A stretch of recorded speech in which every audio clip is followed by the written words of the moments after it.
कहाँ थी रे सुखिया तू 4 दिन से? पता तो सकती थी। अरे फ़ोन ही कर दिया होता तूने। पता है कितना परेशान थे हम लोग तेरे लिए। मिसेज राय की आवाज़ में परेशानी ज़्यादा थी या गुस्सा, इसका अंदाज़ा लगाना ज़रा मुश्किल था। अरे दीदी, ठीक तो है ना आप? क्या हो गया था आपको? सिया ने बड़े अपनेपन से पूछा। का हम बताते किसी को? मेम साहब, हमका खुद ही कौन सा पता था। कुछ कौनो जन हमका बताइस ही ना। हम बुध का पहुँचेन घरे, रतिया में खाए पी के सुतल गएन। तब पता चला कि हमार देवर लुगाई लेके आया गवा। सुखिया ने ऐसे बताया जैसे कोई फिल्म उसकी आंखों के सामने चल रही हो। मतलब दीदी, इन 4 दिनों में आपने अपने देवर की शादी कर दी? सिया ने बड़े अचरज से पूछा। अरे बहू, काहे की शादी? वो तो ऊ लड़की खरीद लावा गवा रहे ऊ गुवाहाटी। हम लोगन का बोलिस रहा कि चाय के बागन में उका नौकरी मिली है। उहाँ ही जुगाड़ के लिहिस, लाख रुपया में खरीदिस है का। सुखिया अपनी धुन में बताती जा रही थी। सिया को आश्चर्य हो रहा था कि आज भी लड़कियों को मवेशियों की तरह बेचा खरीदा जा रहा था। अजीब अजीब से ख्याल उसके दिमाग में आ रहे थे। आज़ादी के इतने सालों बाद भी इतने पिछड़ेपन की उम्मीद नहीं थी उसको। सुखिया अपनी धुन में लगी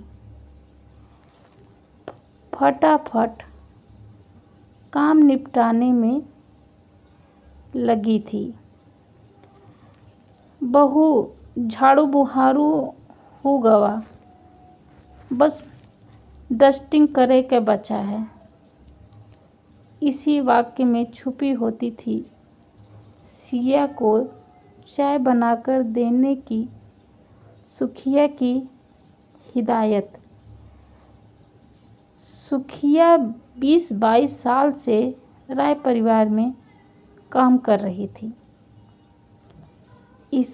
इसलिए अब वो काम वाली बाई घर कम घर की सदस्य ज़्यादा हो गई थी। मिसेज राय के इकलौते बेटे सुयस यानी सिया के बेटे को उन्होंने बचपन से पाला था। सुयस भी सुखिया काकी को बहुत मानता था। सुबह की चाय नाश्ता मिसेज राय, सिया और सुखिया साथ में ही करते थे। सिया का ऑफिस घर से बहुत पास था, तो वो 9:40 तक निकलती थी। सुयस को 8:30 बजे तक निकलना पड़ता था। आज सिया की तबीयत कुछ ठीक नहीं थी, तो उसने छुट्टी ले रखी थी। लड़की खरीद कर लाने की बात मिसेज राय को नागवारा गुजर रही थी। मिसेज राय और सुखिया दोनों में बहस करने की अद्भुत शक्ति थी। 20-22 सालों से दोनों अक्सर एक दूसरे पर शक्ति परीक्षण कर चुकी थी। आज शायद फिर से एक ऐसा ही मौका था। चाय की चुस्कियों के साथ बातों के दौर एक बार फिर शुरू हो गए। सुखिया, तुझे पता है, लड़कियों की एक खरीद फरोख्त कानूनन जुर्म है। कोई पुलिस को खबर दे तो उसको जेल भी हो सकती है। मिसेज राय ने किसी कानूनविद की तरह सलाह दी। माफ़ करियो मेम साहब, खरीद फरोख्त तो पढ़े लिखे और बड़े बड़े अमीर लोग भी करत है। फ़र्क इतो है कि अमीरन के यहाँ लड़का बेचे जात हैं और गरीबन के यहाँ लड़किन बेची जाती हैं। सुखिया की तरकश के पहले ही तीर स्वयं मिसेज राय तिलमिला गई। क्या मतलब है तेरा? तू कहना क्या चाहती है? जरा सुनूं मैं तेरे भी प्रवचन। मिसेज राय भी किसी घायल शेरनी सी फुफकार उठी। अब देखो न मेम साहब, अमीर लोग अपने लड़के की बोली लगात है। जहाँ सबसे आछो दाम मिलत है वहाँ शादी की हामी भरी देत है। पर अमीरन के सौदा में बेईमानी होत है। काहे से कि जब लइका बेचत है तो दाम लेत है लइकिन वालन से, पर अपना लइकिन वालन का दे की जगह बाकी बिटिया अपने घर लायत है। अब तुम ही बताओ कि तुम जाओ बाजार सौदा खरीदे, दुकानदार पैसा ले और सौदा न दे तो उहका का कहियो? सुखिया ने अपनी दलील दी।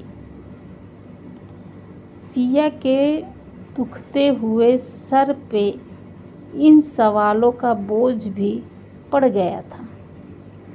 सच ही तो कह रही थी सुखिया। शादी तो बस एक सौदा ही बनकर रह गया।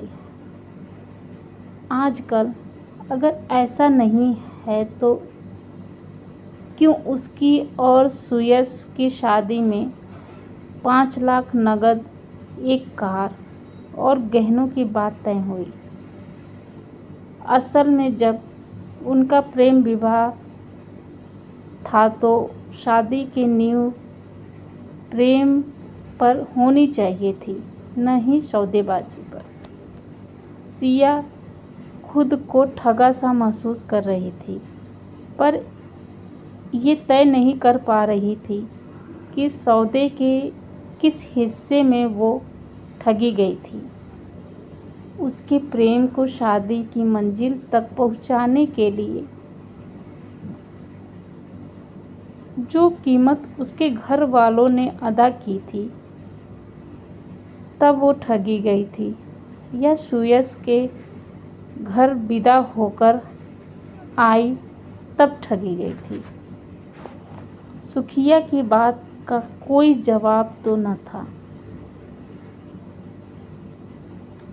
मिसेज राय के पास, इसलिए वो बस इस चाय के दौर को जल्द से जल्द ख़त्म कर देना चाहती थी। सुखिया को अचानक छाई इस चुप्पी से लगा कि कुछ गलत निकल गया उसके मुंह से। सिया को अचानक से चाय बेस्वाद लगने लगी। सौदा शायद बहुत महंगा लग रहा था उसको। दोस्तों, हमारी नई स्टोरी सुनने के लिए हमारे चैनल को सब्सक्राइब कीजिए। धन्यवाद।